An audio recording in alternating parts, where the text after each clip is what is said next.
Like, this is a great episode for me for what I'm trying to accomplish, to show that people that we all have different perspectives, but there's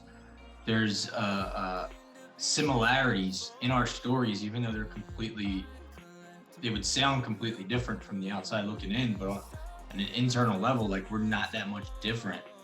And I just think it's important for people to see that and try to be motivated in doing what they love, no matter what other people kind of think. You know what I mean? The reason I practiced guitar so much was, like you were saying in high school, you know, it, you care a lot about how people perceive you, right? So I got bullied a lot in high school, and the guitar was my escape. That was my outlet to that. So the more I was bullied, the more I wanted to practice and get better and show those people that I can actually do something. I was on the opposite side of that. I was the person that would have been picking on you because and I think the worst part about that, dude, and I really do. I think about this a lot, and it always hurts me when I look inside and find it. Chosen, I follow the call. My soul is breaking free. You awaken me. Stolen my time to move on, but now I can see seizing destiny. Welcome back to the dumbest guy in the room. Today, I have a special guest. He's actually one of the creators of the song you hear that opens up my episode as well as ends my episode. He is family. He's second cousin, I think, something like that. I think so, yeah. I think your dad and my mom are cousins. But man, I'm jealous of you being in the music industry. It's something that I've always loved. Me and my buddy that also co-host with me, he can't be here today. He has some family stuff going on. But we're just starting to implement another segment of my podcast where we are just listening to music and then kind of giving our interpretation of it. That's where I can kind of get into it. I can get into like the lyrics and kind of break down how I feel about lyrics. But man, the stuff that goes into the beats and the sound of music, I find fascinating. And I know you've been doing it a long time, man. I remember going to family parties and like seeing you on the guitar, and I don't know, man.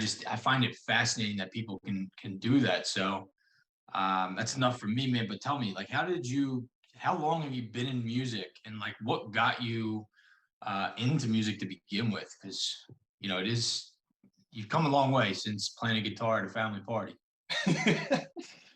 Well, I've been playing since I was 12, so about 18 years old now. Or yeah, I've been playing for 18 years now.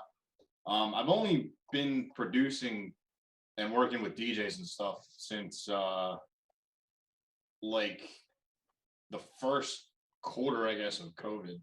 I started producing like beats and stuff because I was bored because there was nothing else to do since we were stuck at home, right? So I downloaded FL Studio, tried messing with some stuff, and I jumped on Reddit and found a subreddit on music production. So through that, I started messaging a bunch of people that were uploading music that I thought was really good. And I was just like, hey, can you teach me how to do this? Like, what am I doing wrong? How do I get better at it? And one of the guys I linked up with was signed to Sony, and he gave me a couple lessons and he heard me play guitar. And that was kind of my way in. We collaborated on a song together. He got me on that track Evolution, and it just kind of took off from there. I'm still trying to get my name out there a little bit, but I definitely got my foot in the door now, which is great. That's awesome, dude. The music. So like, what in the song, in the Evolution song, like what part of it is like, what did you do in that? And like, go through the making of that song. Like, do you get a sample and then have to kind of adjust it? Did you create the whole thing? Like, how does that kind of all get put together? So that song was pretty much done. They actually they hit me up to just play a couple of guitar chords on it. So I didn't really have a hand in writing it so much as I just played what they told me to play. But one of the guy that was in charge of that project, his name is Cesare, but he goes by Clark's. We're working on a lot of stuff together that's going to come out, just me and him, that I've had a more hands-on approach with. That was kind of a last minute thing, Evolution. They've been working on it for a really long time. It was for the 10th anniversary of the label that it came out on. And he said, hey, this would probably sound really great with some guitar on it. So the only thing that I did on that was, God, I gotta remember it. I played 3 chords. It was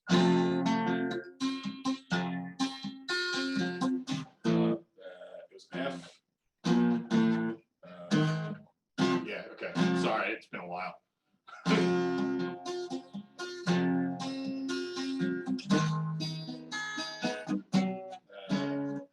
I forget the progression. It was like F, A or something. I haven't played it since we wrote it, so I don't remember. Well, dude, but I want like, so when it comes to that type of music, the way I look at that music's more like EDM or party club music. Right. How did, like, from what I remember, you were more just like guitar, which is more, when you think guitar, you think more rock and roll or metal. You don't really think that much guitar goes, for the average listener, I guess you should say, doesn't really know that, that many instruments and stuff get put into music like that. Where did you find your niche in that type of, music? I mean, going back to the Reddit thing, one of the songs that we worked on before Evolution, I don't think it's out yet. I think it's tied up with some label stuff. But it was Rasputin is the name of the song. It was popular on TikTok. I think that was a trend like a year ago or something. But a metal band actually covered it in like 2004 that I really, really liked. And the producer that was working on this version of the song, which is more like an EDM version of it, also mentioned that he was into the metal version as well. So I was like, okay, send me the track, let me play something over it. If you like it, great. If not, no harm done, whatever. I just think I can do something really cool over this. And I played over it, sent it back to him, and then he just kind of started like showing it to other producers, and they started hitting me up for jobs. That's awesome, dude. I feel like, when growing up, man, like I just remember like just in high school, or probably high school was probably the first time I noticed people like joining bands. And it was like, man, those dudes are going, nowhere. The music, and there's so many people trying to do that. So from your perspective, since I've known you, man, you've been doing music, you've been playing the guitar, you obviously have a love for it. What was it like from like your perspective of people's opinion of what you were doing, like the struggle of continuing and not giving up on it, when I'm sure, and I could be wrong, but I'm sure you had outside influences saying, this isn't something you can have a career in, or like the doubt. Like, was there doubt from outside influences, especially like people close to you? And if so, how did you kind of push yourself through that to keep going and chasing this dream? Oh, there was doubt for sure.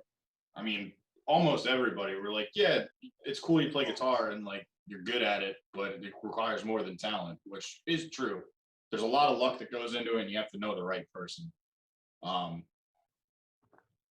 But I never really thought anything of it because I just like to play guitar. And, I still am in a metal band since like high school.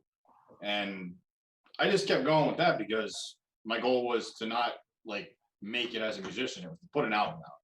And then after that, whatever happens, happens. We're actually in the studio working on that right now. It's been a little difficult with COVID. That set us back like a couple of years. And the engineer that I'm working with is in a touring band. He's a full-time musician as well. So it's taking a little longer than expected, but it's written. We just have to track it. And then once that comes out, that had always been my goal. Just put the album out. If it doesn't do well, whatever, I can still say I did it, because it's something not a lot of people, can see all the way through for the most part. You know what I mean? It's tough, dude. I mean, would you say there was more people doubting you than there was people supporting what you were doing? I think it was about an even split. Like, my close friends always supported me. family for the most part supported me too. But I think it was more like supporting me still playing the guitar as opposed to trying to actually make it. Because I figured, like in my late 20s or whatever, I was like, all right, like let's be realistic here. The record deal's probably not coming at this point, but let's get the album done anyway and see what happens. And then COVID hit, and then I got that lucky break on Reddit. So now I'm working with EDM producers and stuff, most of who are from Europe. And it's honestly just a lot of luck. I never really thought too much about like whether or not I was going to make it. But it just kind of happened. And I think if you look at it that way and just play because you love playing, it's more likely to happen. Right. You just do it because you love it. I mean, and I think, dude, I honestly like, I wish I had that same drive when I was younger too. I was somebody that cared so much about the perception of me rather than my own perception of me. So like I kind of created this Bill McDale that wasn't real and lost myself just to appease people that were viewing me, if that makes any sense. Like I was trying to be somebody that other people, what they wanted to see rather than what I wanted, with my own life. Which is why this podcast was one of the hardest things I ever did, dude, because it's like I'm putting myself out there.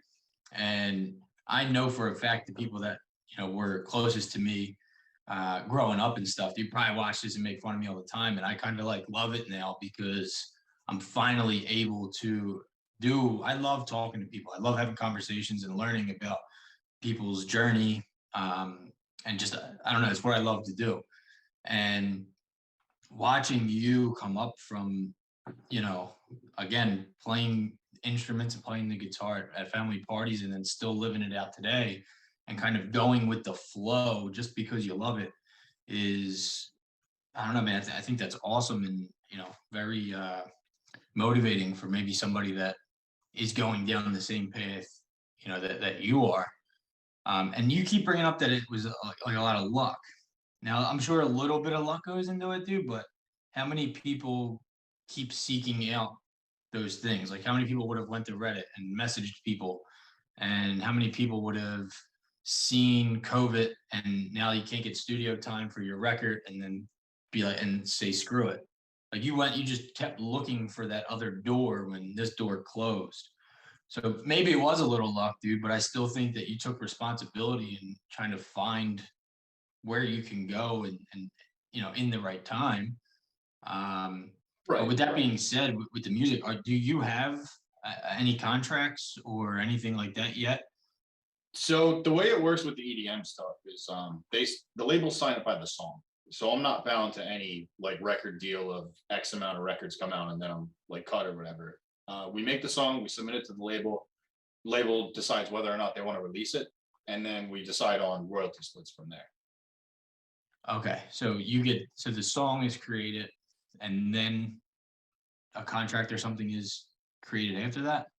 Yeah, but only for that one song. So pretty much every song that I'm on, at least in the EDM genre, has its own contract, which is really cool because I'm not locked into anything and I have freedom to shop around for a better deal. Right. But going back to the luck thing, I think I misspoke when I said luck. It does play a small factor, right? Because you got to be in the right place at the right time. But I don't want to like misconstrue that it was all luck, because if you want to break into the industry like that, you have to practice. You have to be on top of your game. You have to have the talent, obviously. And what you can do in that regard is just make sure when opportunity comes, like you're prepared to go after it. Like if I had put my guitar down and stopped practicing, I probably wouldn't be good enough to play on these songs. I'd be rusty, you know what I mean? So I would always play because I loved it, but I was always also trying to become a better player. And because of that, when I did get the Reddit, like, lucky break, for lack of a better phrase, I was ready. Like when he hit me with the song, I was like, okay, I know I can play something really, really sick over this. So I'm going to give it my best shot because like I'm in the best possible position for this opportunity.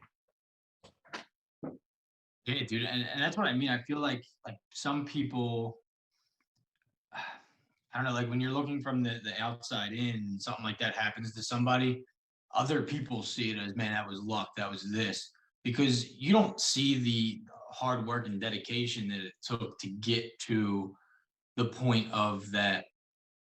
I guess what you're calling luck is that interaction with you and that other person that got you to get on that song that seems like luck, but like you only got there from the hard work and dedication that nobody sees. Right. And like the luck factor when I say that is just like the right opportunity. If you Right. keep putting your name out there and you aggressively go after it, eventually it's going to show up. It's just a matter of when at that point. At what point were you? At what point did you like? Or let me go this way, because I like looking at the struggles that nobody can see. Was there any point in your journey with music that you almost did put it down? That was like, man, it's time to do something else. Yeah. I came pretty close to giving up guitar. Like right around after graduating college. I would bring the acoustic and play like frat parties and stuff, but I wasn't like a practiced, well-rehearsed guitarist for a while there. Just because like I kept doing it and the band was sort of falling apart. We had like a revolving door of members, so it was really hard to keep a lineup together and like write and everything. And I was just like, all right, so I'm gonna put this down for a little while and focus on building a career and getting my life off the ground. But then I don't really know what happened. I started just like I was bored, so I started practicing again. I started throwing some videos up on Instagram, and I think it was a good thing because I fell in love with just playing for fun again, instead of like putting all this pressure to try and write an album or to try and like be in a band that's going to go somewhere. So I think growing up had a part in that too, because I hit a certain age and I was like, you know what, whatever, like this is what I like doing. I don't really care what anyone else thinks. And then everything kind of just fell into place So after college, it was almost you almost gave it up. Yeah, because in high school, you're in a band, everybody's like looking for something to do because you don't really have anything better to do because you're a teenager. So there were a lot of people that were trying to play and start bands, play together, whatever. The problem was I wanted to play. This is going to sound super arrogant, but I don't mean it to sound that way. But I wanted to play like very, very technical music. I like playing metal. I grew up on like all the 80s stuff with the crazy shredders. And that's the kind of band I wanted to be in. And it was really, really hard to find people that were capable of playing that kind of music, especially as a teenager. The only reason why I could like sort of swing in that weight class was because I practiced for 4 or 5 hours at night. And like you can't expect somebody to do that at that age, you know what I mean? Yeah, dude, it's a lot. And I think I understand I feel like music is sort of like a visionary thing that we like. You have to be a creative first off to even get into that, because you have to have an ear for certain frequencies and things like that, which I love listening to it. I don't think I could ever create it, even though I wish I could. See, that's a common misconception though, because there is the creative side with writing and everything, but there's also a technical side to it. So if you can't play an instrument, you could learn how to do like audio engineering. I don't know how to do that. That's the people behind the mixing desk are the guys that like take whatever guitar I play and make it sound huge, like I'm in like an arena or something. That's a very, very hard thing to do, but it's something that can be learned. And I just think a lot of people get turned off from music because they think you have to have that kind of brain for it, and you don't. There's like aspects of it where if you're a more, technical, logical person, there's different ways to engineer audio to make a mix sound really, really good. And there's a lot of analytical stuff that comes in with that, instead of just trying to come up with like what scale or what chords am I playing. I understand that, man. I can, and but again, dude, I find it fascinating for people that like you, like watching your videos of you playing the guitar and just watching your fingers, it's like it becomes that thing when practice and you don't have to think about it. Like your fingers are just moving in a way that makes this sound that sounds absolutely fascinating. That makes no sense to me, right? Like the chords, and I'm sure if you hear like a chord, that's an F or whatever it may be. Like I have no idea. I just know it sounds great when it's all put together and it's all said and done. Right. And like, I guess what I'm getting at with the putting the creation of the song is there are so many things that go into it, and like for a musician, just to I don't know, man, like you have that ear, that creative side to a sound. So like for you, when you're listening to music and you said you couldn't find people that could play at the level that you were looking at, do you think it was that people couldn't play at that level, or when you heard them play, it just wasn't your vision that you kind of had set as to a sound? Because I feel like that's a very hard part just from any aspect, any industry.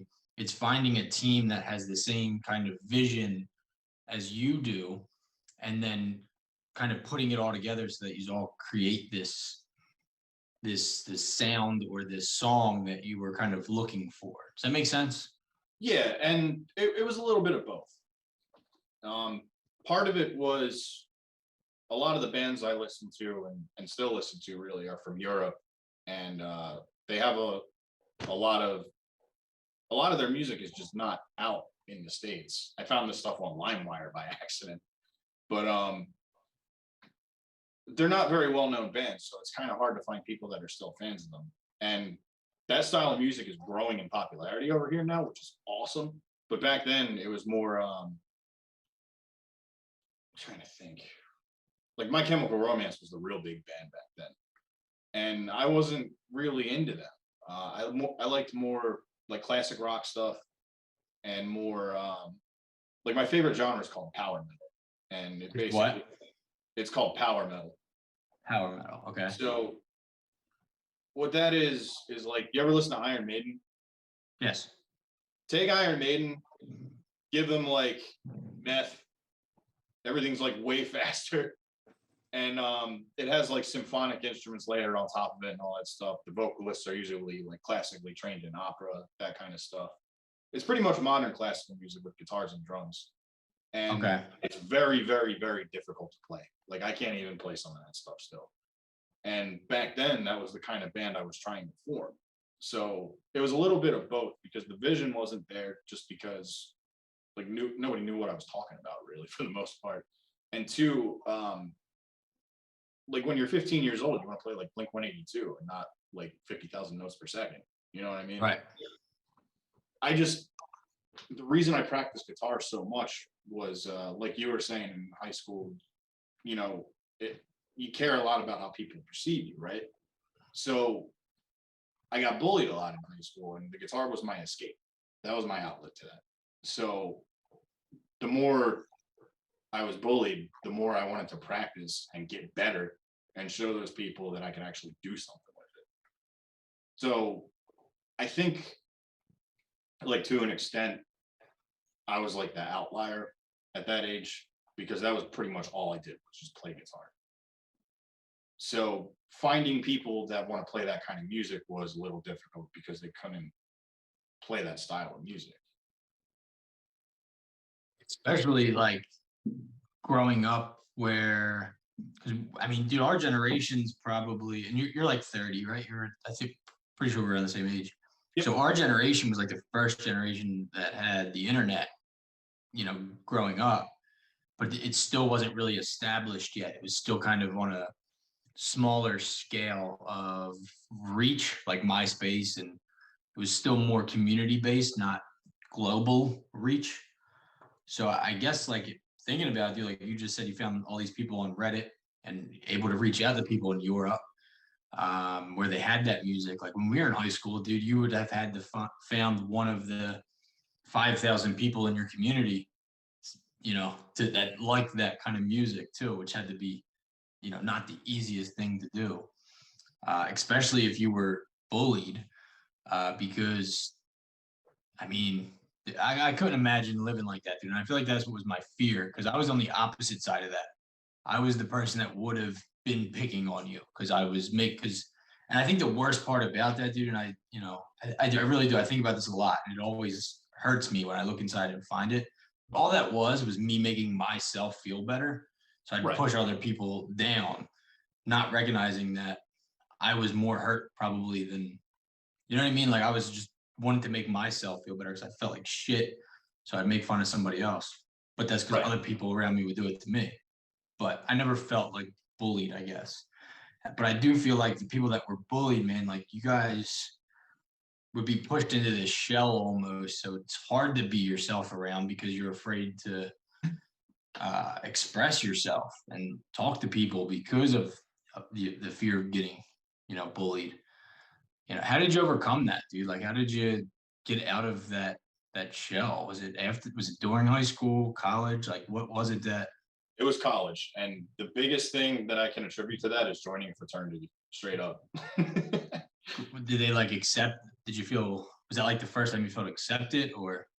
Yeah, it was really cool. I mean, I know they get a lot of Greek life gets kind of a bad rep now, but that joining my fraternity was really what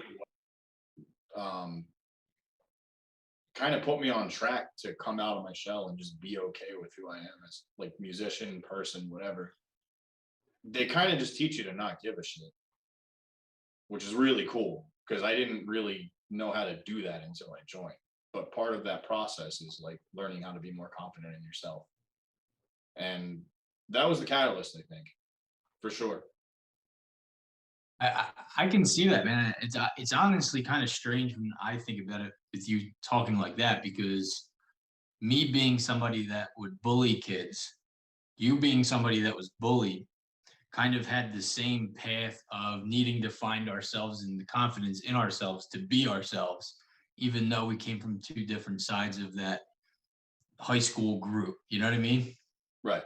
I find that kind of interesting, to be honest, that like you could be on either side, but it's still the same fight that you're battling. Yeah. I mean, people deal with it in different ways, and everybody gets there their own way. But for me personally, it was just I always liked to do what I like to do. And it sucked that people bullied me for it. But like I had no interest in what the popular kids in high school were doing. Like I didn't care about sports. I still really don't. The only thing I really watch is like strongman competitions sometimes. And like I tried. I just Yeah. I couldn't find an interest in it. Like now I grew an appreciation for it because I understand like how hard you have to train to, be in professional sports or whatever. But back then I just didn't care. So for me, it was like, all right, you're gonna make fun of me for doing something that's not popular. I'm just gonna double down on it, whatever, because I like doing it. And my problem was I didn't have the confidence to like push back. So I just leaned into my hobbies more. Until college, that's kind of how it went. And But I mean, I don't think it was. I think all of us can reflect back and say this is what the issue was, and I wish I could have did this. But at the same time, it's like everything happens for a reason. yeah, And if you weren't, because dude, like I'll be honest with you right now, like sports to me, probably about 3 years ago, man, like I stopped being so passionate in professional sports. And when I look back, I'm like, I don't know how I got so passionate into it, like to begin with. Like it was really my life. Like I knew everything about the Eagles, everything about the Phillies, everything. I knew every trade, everything. I couldn't tell you who the quarterback for the Eagles is right now, which is absolutely insane. Because I remember looking at somebody that wouldn't know, like, how the hell do you not know? You know what I mean? Because I lived in a different reality yeah, than what and other people were doing. I did too to an extent. So like what you said about the sports teams just now, like how the hell do you not know who the quarterback for the Eagles is? I would think that about like guitar players. Mm-hmm. Like I would talk to people about like, Randy Rhoads, who was the guitarist for Ozzy Osbourne back in the 80s before he died. And I'm like, how do you not know who this guy is? Like, you're fucking stupid. You know what I mean? So I get where you're coming from with that. I think we just both had the same issue and dealt with it in different ways. Hey man, it's all about finding that balance.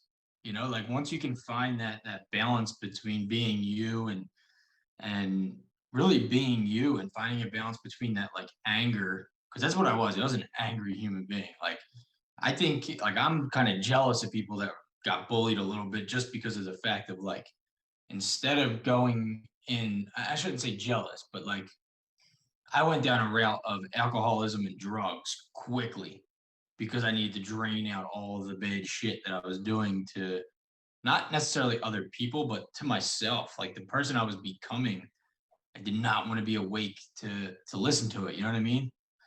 Right. And I just feel like if I'm grateful for every second of it now because I'm able to kind of instill those things in my kids and help my kids become grow up a little bit, I guess, kind of more confident in themselves throughout things and making sure that they're competing against themselves and not necessarily other people, and letting them create themselves and try not to let even myself influence too much of what they're into, which is hard because when the kids are young, they need a little bit of order kind of put into their life. Right. And, but I think where I came from and all the struggles I went through helped me be a better father today to my kids, a better husband to my wife, and things like that. And for your story, dude, like, I don't know, man. I don't know if I was getting bullied every day and I liked music, and then on top of liking music, I liked music that nobody liked around me. Dude, I don't know how I'd still be sitting where you are and continuing down that road. I find that absolutely fascinating, to be honest with you. Well, I had a small group of friends in high school, and we were all kind of into the same stuff. That's pretty much how I got through it. But like you were saying, I mean, with what you just said about how going through all this helped you be a better father and a better husband, I think to get to that point, you have to suffer to some extent. Yep. Because to have that level of self-awareness, and even to just do something like this podcast or whatever, like you have to have a degree of self-awareness and like desire to not just sit on a couch with a beer watching TV all day when you get older. And I feel like a lot of people do that because they didn't have to go through that much growing up. Like everyone has their struggles to an extent, but some people have it way worse than others. I think if you can go through that and come out on top, you're in a much, much better position as an adult. I can agree with that, man. Like anybody that says that, that they suffer, dude, like I think people that suffer, and I know there's way more people that suffered way worse than me. Like I had it good, and it's like I didn't want to have it good or something. I don't know what the hell it was. I had great parents; they were always there for me. Great family, always. I mean, I didn't even know how close my family was compared to other families until I got older and realized that, like my wife, for example, comes from a family of like kids, half sisters, half brothers, and like their family when they get together is like, that's my half sisters, cousins. And I'm like, what the hell's going on? Where my family or our family was just so close growing up where I took that for granted almost. You know what I mean? Like I didn't realize that it wasn't everybody's life, I guess. And when I see that people are struggling, I'm like, man, when people struggle, if you can push through it, I feel like those are the most successful people. But when it comes, let's get back to your music here. Where do you see this going, or what are you aiming for? What is your goal with music? Because from what I hear, dude, in the music industry, you have to sell your soul to the devil to be somebody. So, you looking to sell your soul to the devil? Yeah, honestly, I don't know, man. Like, I'm just kind of doing my thing. As long as people keep hiring me for jobs, I'll keep doing it. You're definitely right. You do have to sell your soul if you want to become like a superstar or whatever. I've got burned on a couple deals already, but that's just part of the learning process. So, yeah, like if I can just be a studio musician, because a lot of what I do, I got some, this is my home studio that I'm in right now. I track a lot of my guitar parts here and I just, email them out. So if I can do something like that and get paid for it, I'm cool with that. I don't really have the personality to be in front of like 100,000 people. You know what I mean? But to play guitar for people who do that is awesome because I get to do what I love, which is play guitar for money without having to deal with people constantly blowing up my DMs or, social media or whatever. And I think it's kind of the best of both worlds because I'm a very introverted person. I don't like dealing with people. So that kind of comes with the territory if you go on tour a lot. And this is like the sweet spot for me. So I think I just kind of want to be a studio musician. Yeah, dude, whatever it is, I think that you obviously can do it.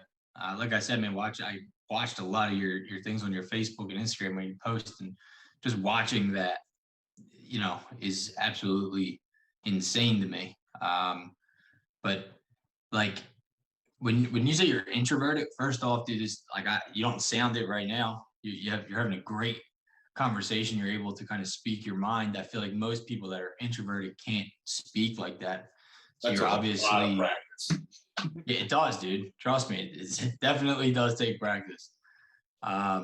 Because you are, dude. Like people are gonna watch this and they'll judge both of us. And for me, it's like when I go back and watch my first episode, dude, and listen to myself, I'm like, damn, I've grown so much just from that episode. That's kind of where this podcast started. It was kind of to watch myself be wrong a lot.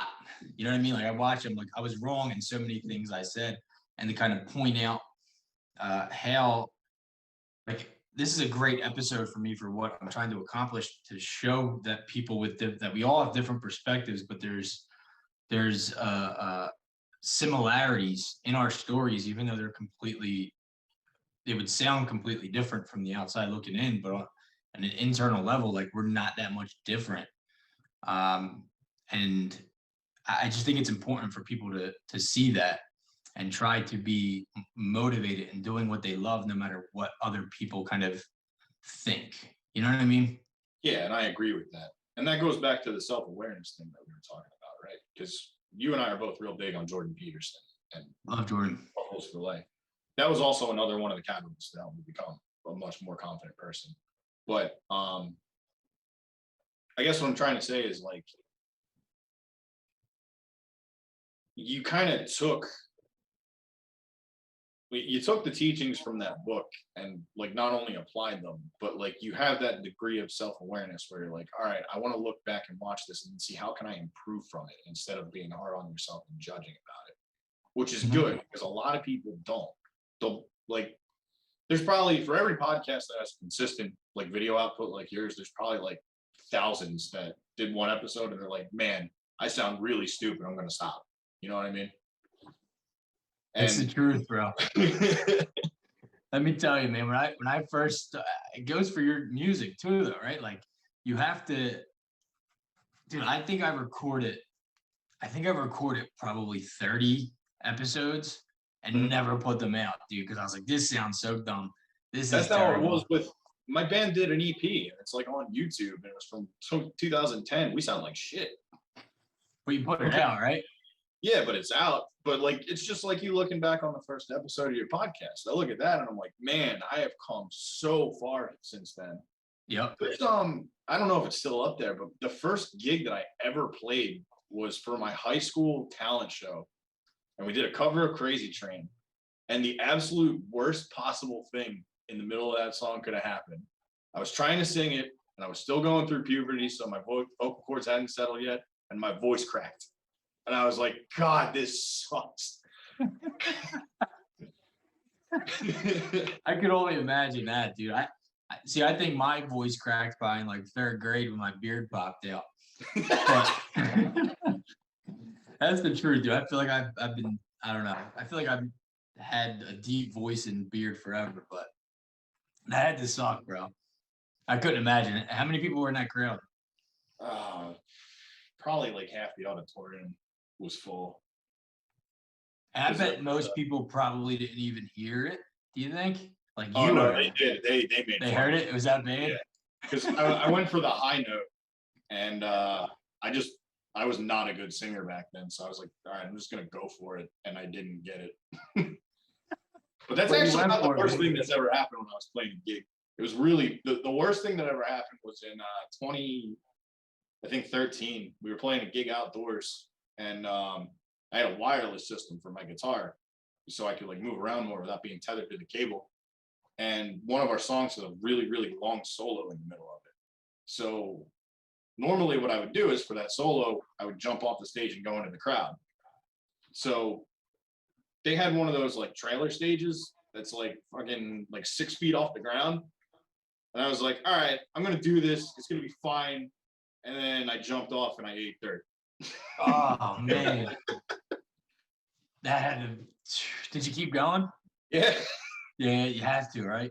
I cared more Yeah. about the guitar that's surviving than my face at the time. And I was like, God, this is the most embarrassing thing that's ever happened. But you're in the middle of a gig, so you just got to get up and keep going, you know? But I feel like those things, those moments are kind of what makes everything. Like they're gonna happen. And I think that stops a lot of people from doing it to begin with. Yeah, that's Like what the I'm saying. fear of it happening. Yeah. And you have You know to, what I mean? like, you have to push through that. And that's what separates the people that like achieve this kind of stuff. Yeah, and that goes in any field, dude. Like you can't be afraid to fail because like the only difference between somebody that made it and that didn't make it is they weren't afraid to fail and they failed way more. You know what I mean? Like you have to keep losing in order to learn from that loss. Yeah. And that's what I try to instill in my son, dude. Like when we were in Ben Salem, my son was 6 at the time, and I signed him up for baseball. And he's been playing for a while. Like I was teaching him how to hit and stuff like that. Mm-hmm. And he was probably the best player in the league at Ben Salem. We moved down here to South Carolina, dude, and these kids can ball. These kids can play, dude. So now not only is he not hitting the ball better than everybody else, but he's basically on the bench in the beginning of the season. Right. And every day we come home and we're practicing, and he was always comparing himself to one of the other kids. I said, dude, look, the goal is to be better than you yesterday. You're going to be in that field. You're going to make mistakes, but until you make the mistake, you're not going to know it's a mistake. Right. So make the mistake, confidently make that mistake. And next time you'll know that's not what I need to do. Just like you jumping off the stage, you was probably like, next time I'm going to pay more attention to the way I jump off of this freaking stage. Right. You get caught up in the moment, dude. You know, like I couldn't imagine doing something like that in front of people. At least when I do this, it's online and it gets out there and it's not live. So if I do make a huge mistake, I can actually, edit it out. But I like the mistakes more. I like the weird facial expressions I make. And that's why, like, in my caption, I'll put like the weirdest facial expression I could have up there. It makes it more genuine too, Just yeah, it's a real conversation. Now with all this, everybody trying to put their best self out on social media, everyone looks too polished. So it's all fake. And if you show a little bit of just like your human side, I think that's it's a good thing. Yeah, I'm like you with this, how you are with music, where I'm just doing it because I love it and talking to people, and whatever comes of it, comes of it. And I think it's important that people need to realize that, like, we're all real humans. You go to, like, people's avatar of themselves today is like what they would be if they were the perfect person.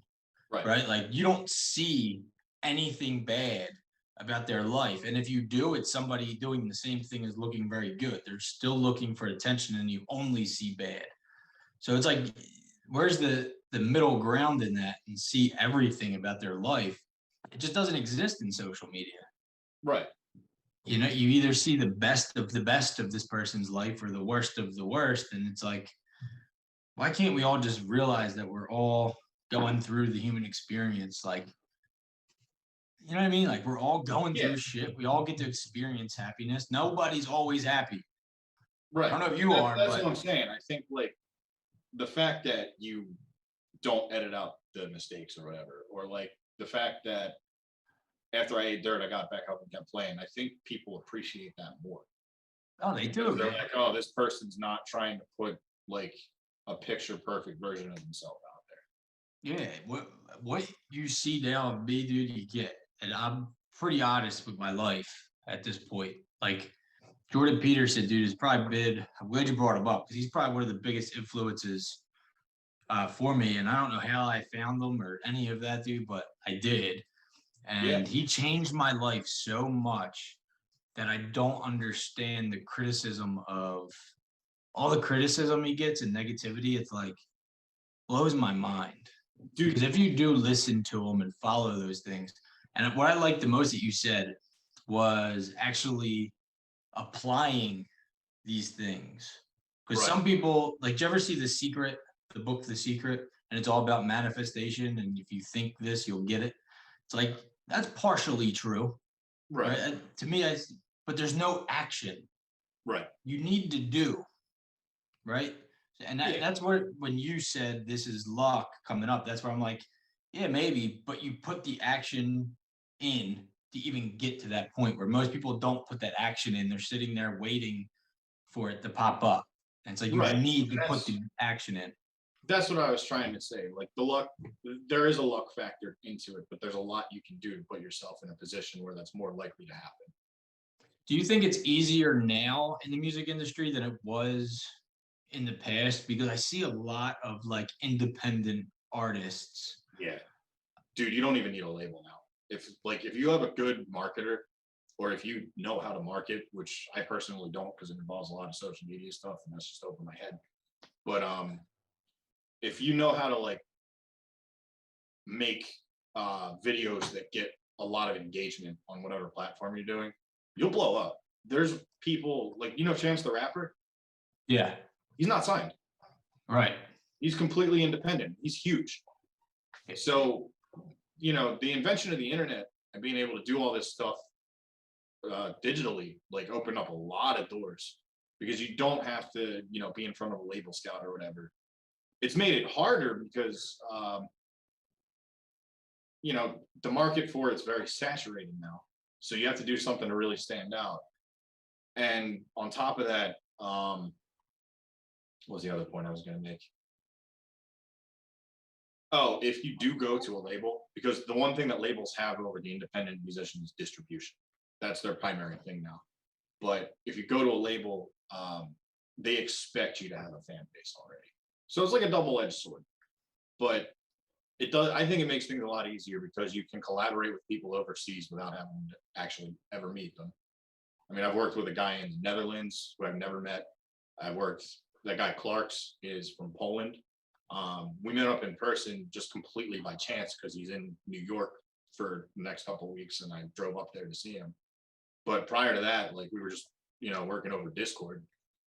So I think in that regard, it's made it a lot easier. And you don't have to go down that one path, which is like, oh, I hope a label sees me. There's no monopoly on it anymore. Right. What about the money making in music? Like before, like people were. I love people that I love music. Like you brought up Chance the Rapper. I know him. I know some of his songs, but I don't know a lot about his story. But like the rappers, like do you know who Russ is? I've heard the name. I don't think I ever listened to it.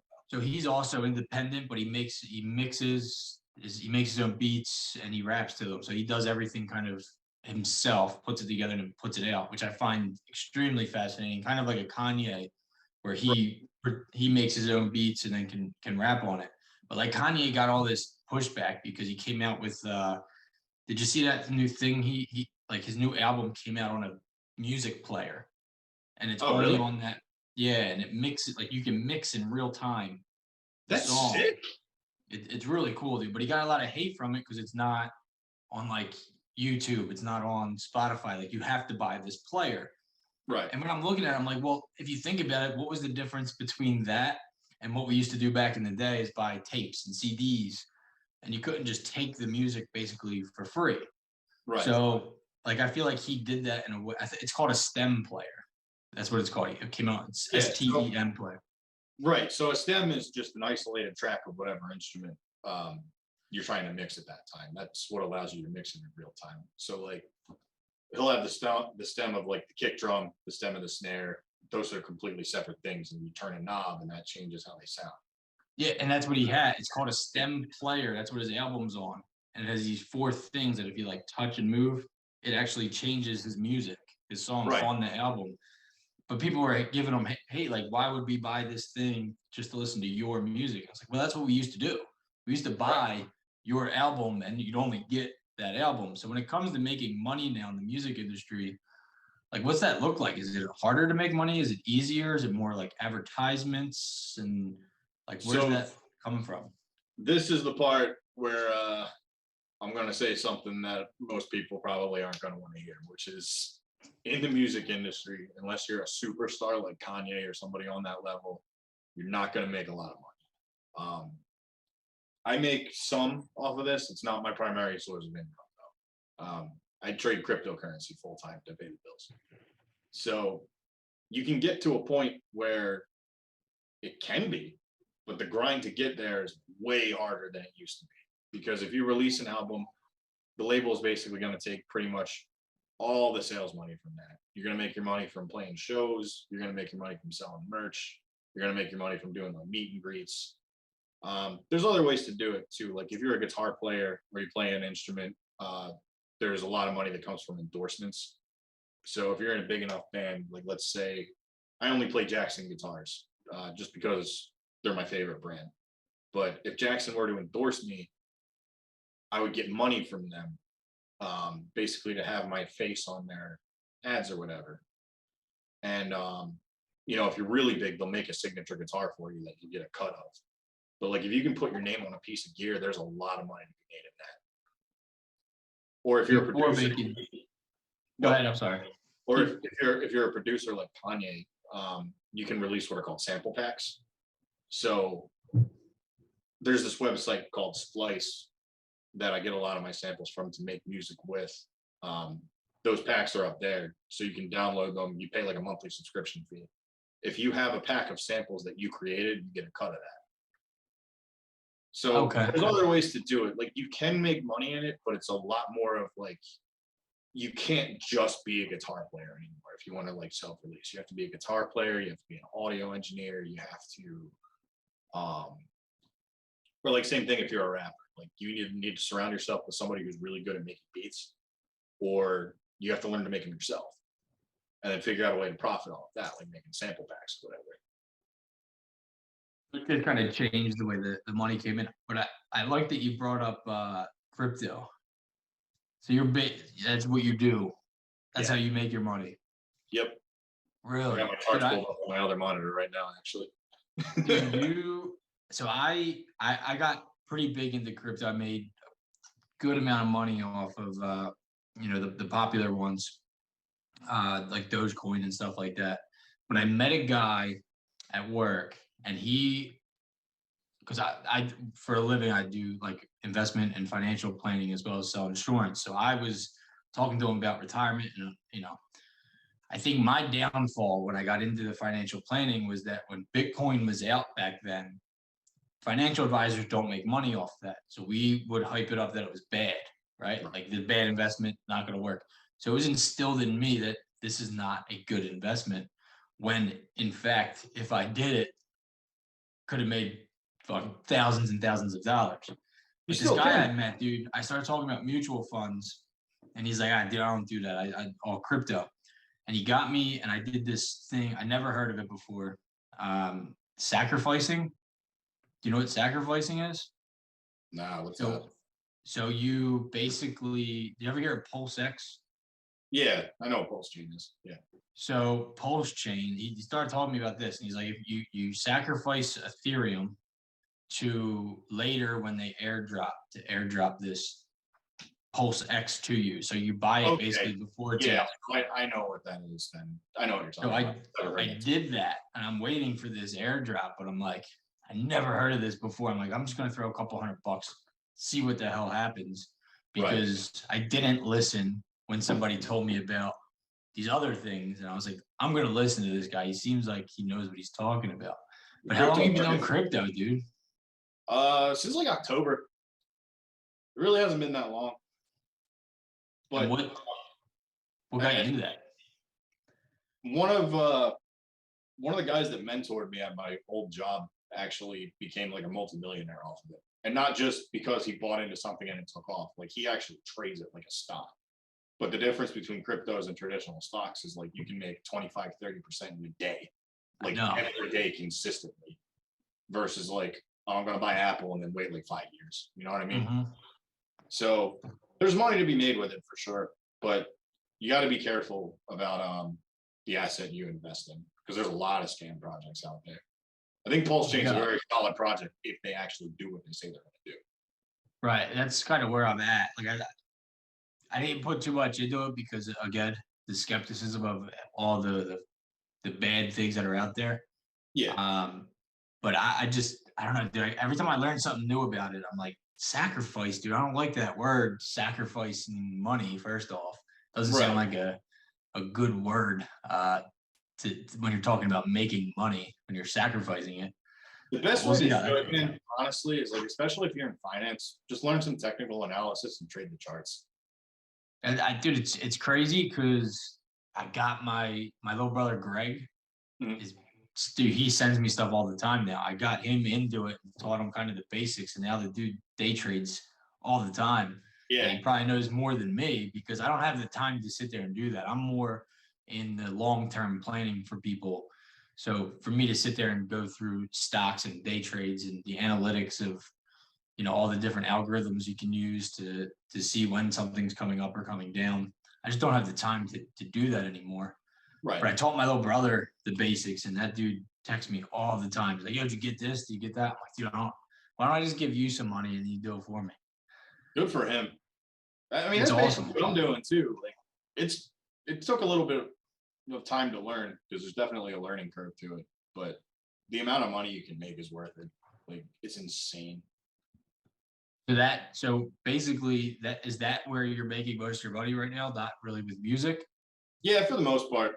The music thing I'm still waiting to take off because I have 2 songs out right now, but there's like 6, 7, or 8 more like in the works, but I don't know when they're gonna release.